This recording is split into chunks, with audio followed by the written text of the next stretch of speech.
Hello learners, welcome to channel. तो UP board examination 2024 के class 12th का paper business studies यानी कि व्यवसाय अध्ययन का क्वेश्चन पेपर हम यहाँ पर डिस्कस करेंगे कि कितने क्वेश्चन आने थे, कैसे आपको अटेम्प्ट करने थे, किस टाइप के क्वेश्चंस पूछे गए थे। तो आप यहाँ पे देख सकते हैं कि ये 2024 यूपी बोर्ड 2024 में जो एग्जामिनेशन हुआ था उसका बिजनेस स्टडीज क्लास 12th का क्वेश्चन पेपर है, वाणिज्य ग्रुप के लिए व्यवसाय अध्ययन यानी कि बिजनेस स्टडीज। तो यहाँ पर टोटल 100 मार्क्स का क्वेश्चन पेपर ये था। 100 मार्क्स का क्वेश्चन, 3 घंटे 15 मिनट का पेपर था, जहां पर जो शुरुआत के 15 मिनट होते हैं वो आपको क्वेश्चन पेपर को पढ़ने के लिए दिए जाते हैं। तो नॉर्मली लिखने के लिए 3 ही घंटे मिलेंगे, 15 मिनट आपको जो है वहां पर क्वेश्चन पेपर को पढ़ने के लिए मिलता है। तो first 15 minute are allotted for the candidate to read the question paper. प्रारंभ के 15 मिनट परीक्षार्थियों को प्रश्न पत्र पढ़ने के लिए निर्धारित है। तो यहाँ पर आपको जो है क्वेश्चन पेपर को सॉल्व करने के लिए कुछ इंस्ट्रक्शंस दिए जाते हैं। सबसे पहले तो सभी प्रश्न अनिवार्य हैं, सभी क्वेश्चन जो है वहां पर आपको अटेम्प्ट करना है, सभी क्वेश्चन को सॉल्व करना है। क्लियर। उसके बाद आपको यहाँ पर बताया गया है कि किस टाइप के क्वेश्चन है, कितने वर्ड्स में आपको लिखना है।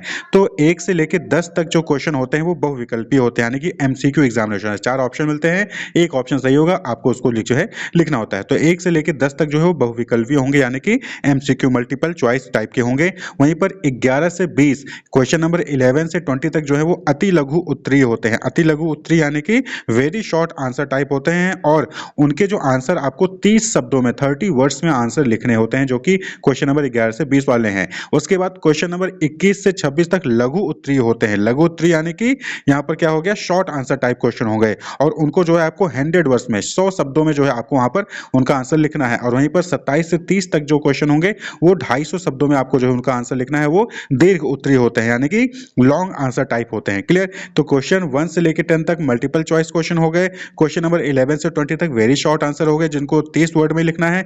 21 से 26 क्वेश्चन शॉर्ट आंसर टाइप के हो गए, 100 वर्डों में लिखना है। और 27 से 30 तक जो है वो लॉन्ग आंसर टाइप हो गए, 250 वर्ड्स में आपको उनको लिखना होता है। क्लियर। न्यूमेरिकल क्वेश्चन है, उनको सॉल्व करना है, वहां पर कोई वर्ड लिमिट नहीं है।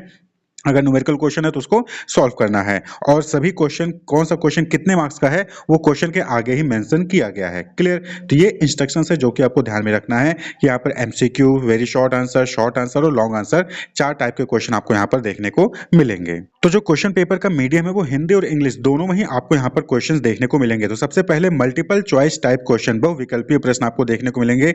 तो निम्नलिखित प्रश्नों के सही उत्तर चुनकर उसे अपनी उत्तर पुस्तिका में लिखिए। तो यहाँ पे आप देखिए, यहाँ पर क्या है, क्वेश्चन पूछा गया, 4 ऑप्शन मिले हैं, तो जो सही ऑप्शन होगा वो आपको जो है अपने उत्तर पुस्तिका में आंसर कॉपी में लिखना होगा।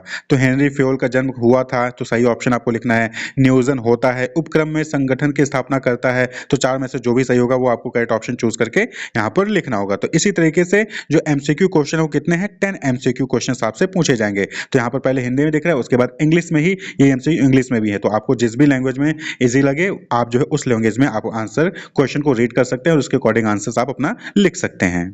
तो यहाँ पे आप देख सकते हैं इंग्लिश में है, choose and write the correct answer of the following question in your answer book. तो Henri Fayol was born in planning as in an enterprise organisation is established by business environment is not the study of.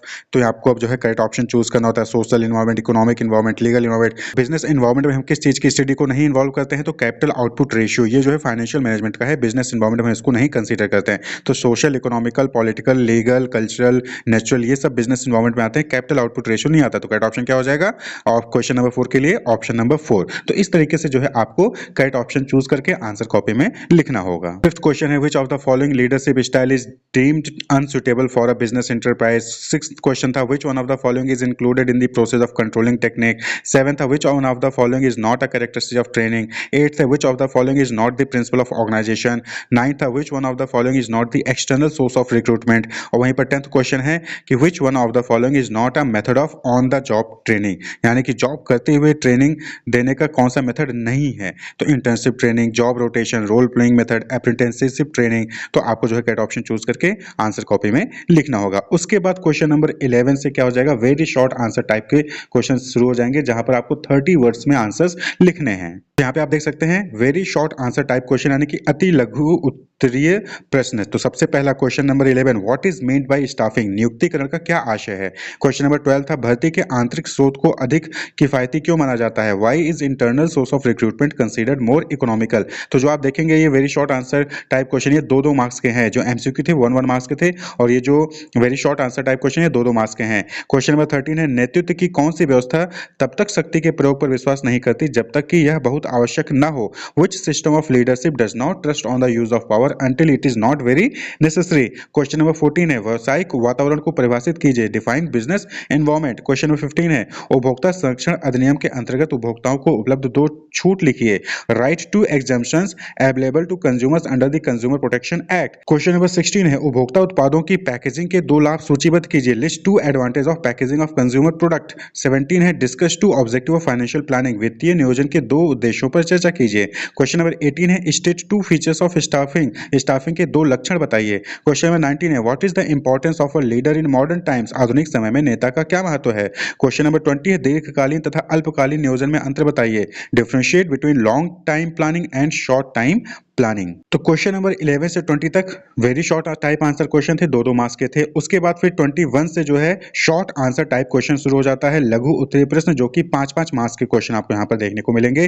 तो question number 21 है, नियोजन प्रक्रिया के क्रमिक चरणों के नाम बताइए। Name the sequential steps taken in the planning process. संगठन के प्रमुख तत्व क्या है? What are the main elements of organization? Question number 23, विकेंद्रीकरण के लक्षण बताइए। Point out the features of decentralization. Question number 24 है, कार्यशील पूंजी क्या है? What is working capital? 25 है, नियंत्रण प्रक्रिया में शामिल किन्हीं 2 चरणों की व्याख्या कीजिए। Explain any 2 steps of control process. Question number 26, उपभोक्ता संरक्षण अधिनियम के उद्देश्य प्राप्त करने के विभिन्न तरीके क्या हैं? What are the various method of achieving the objects of consumer protection act? तो क्वेश्चन नंबर 26, क्वेश्चन नंबर 21 से 26 तक शॉर्ट टाइप क्वेश्चंस हैं जो कि 5-5 मार्क्स के पूछे गए हैं। उसके बाद दीर्घ उत्तरीय प्रश्न यानी कि लॉन्ग टाइप क्वेश्चंस पूछे जाएंगे यहाँ पर, जो कि आपको 10-10 मार्क्स के क्वेश्चन देखने को मिलेंगे। तो क्वेश्चन नंबर 27 है, केंद्रीकरण क्या है? इसके लाभ व हानि बताइए। या फिर यहाँ पर आपको जो लॉन्ग आंसर टाइप क्वेश्चन है इसमें इंटरनल चॉइस मिलेंगे। तो क्वेश्चन नंबर 27 में 2 क्वेश्चन है, एक है केंद्रीकरण क्या है, इसके लाभ व हानि बताइए। दूसरा है विकेंद्रीकरण के सिद्धांतों को समझाएं, विकेंद्रीकरण और भारापरण में अंतर स्पष्ट कीजिए। तो इन दोनों में से आपको कोई एक करना है। क्वेश्चन नंबर 27 में 2 क्वेश्चन है, उन दोनों में से कोई एक आपको करना होगा, अथवा तो केंद्रीकरण वाला करें चाहे विकेंद्रीकरण के सिद्धांतों वाला क्वेश्चन करें। क्लियर? 10 मार्क्स का एक क्वेश्चन यहाँ पर कंडक्ट पूछा जाएगा। ठीक। Question number 27, what is centralization? Explain its advantages and disadvantages. तो यहाँ पर 2 + 4 + 4 है, यानी कि सेंट्रलाइजेशन के लिए 2 मार्क्स, एडवांटेजेस के लिए 4 मार्क्स और डिसएडवांटेजेस के लिए 4 मार्क्स मिलेंगे। वहीं पर अगर आप ये क्वेश्चन नहीं करना चाहते तो क्वेश्चन नंबर 27 का दूसरा क्वेश्चन कर सकते हैं, that is describe the principles of decentralization, differentiate between decentralization and delegation. तो यहाँ पर प्रिंसिपल ऑफ डिसेंट्रलाइजेशन 7 मार्क्स का होगा और जो डिफरेंशिएशन वाला पोर्शन है वो 3 मार्क्स का होगा। क्लियर? तो क्वेश्चन नंबर 27 में यानी कि जो लॉन्ग आंसर टाइप क्वेश्चन है इसमें आपको हर क्वेश्चन में 2-2 क्वेश्चन मिलेंगे, दोनों में से कोई एक क्वेश्चन आप जो वहां पर अटेम्प्ट कर सकते हैं। फिर जो क्वेश्चन नंबर 28 है यहाँ पर देखेंगे, तो व्यावसायिक पर्यावरण क्या है, इसका महत्व समझाइए। What is business environment? Explain its importance. तो यहाँ पर बिजनेस एनवायरनमेंट 4 मार्क्स का और 6 मार्क्स का इंपॉर्टेंस हो गया। क्लियर? या फिर दूसरा क्वेश्चन है क्वेश्चन नंबर 28 में, व्यावसायिक पर्यावरण के विभिन्न तत्वों को समझाइए। Explain the different factors of business environment. तो 10 मार्क्स का क्वेश्चन है। इसी तरीके से क्वेश्चन नंबर 29 आप देखेंगे, तो विपणन अवधारणा क्या है, यह माल और सेवाओं के प्रभावी विपणन में कैसे मदद करता है। या फिर विज्ञापन को परिभाषित कीजिए, इसकी मुख्य विशेषताएं क्या हैं, व्याख्या कीजिए। यानी कि what is marketing concept, how does it help in effective marketing of goods and services, एक हो गया। या फिर define advertising, what are its main characteristics, explain. तो क्वेश्चन नंबर 29 में 2 क्वेश्चन है, दोनों में से कोई एक क्वेश्चन आपको अटेम्प्ट करना होगा। इसी तरीके से क्वेश्चन नंबर 30 देखेंगे, तो प्रबंधकीय नियंत्रण क्या है, इसके महत्व और सीमाओं को स्पष्ट कीजिए। What is managerial control, explain its significance and limitation. वहीं पे दूसरा क्वेश्चन है, योजना और नियंत्रण के बीच संबंध की चर्चा कीजिए, यानी कि discuss the relationship between plan and control. तो क्वेश्चन नंबर 30 में अगर पहला वाला क्वेश्चन करेंगे तो 2 + 4 + 4 है, यानी कि मैनेजरियल कंट्रोल क्या है वो 2 मार्क्स का है, फिर इसके बाद सिग्निफिकेंस 4 मार्क्स का और लिमिटेशन 4 मार्क्स का। वहीं पर रिलेशनशिप प्लान और कंट्रोल के बीच में बताना है तो उसके लिए 10 मार्क्स का क्वेश्चन वहां पर पूछा गया है। तो यानी कि जो क्वेश्चन नंबर जो लॉन्ग आंसर टाइप क्वेश्चन है वो जो है 10 मार्क्स के हैं, शॉर्ट आंसर टाइप 5 मार्क्स के हैं, वेरी शॉर्ट आंसर 2 मार्क्स के हैं और एमसीक्यू 1 मार्क्स के हैं। टोटल 100 मार्क्स का क्वेश्चन पेपर आपसे यहाँ पूछा जाएगा। 3 घंटे में आपको ये क्वेश्चन पेपर सॉल्व करना होता है और 15 मिनट आपको एक्स्ट्रा टाइम दिया जाता है क्वेश्चन पेपर को रीड करने के लिए। तो ये जो है क्वेश्चन पेपर है बिजनेस स्टडीज का UP board 2024 examination class 12th का। Wish you all the best, keep watching.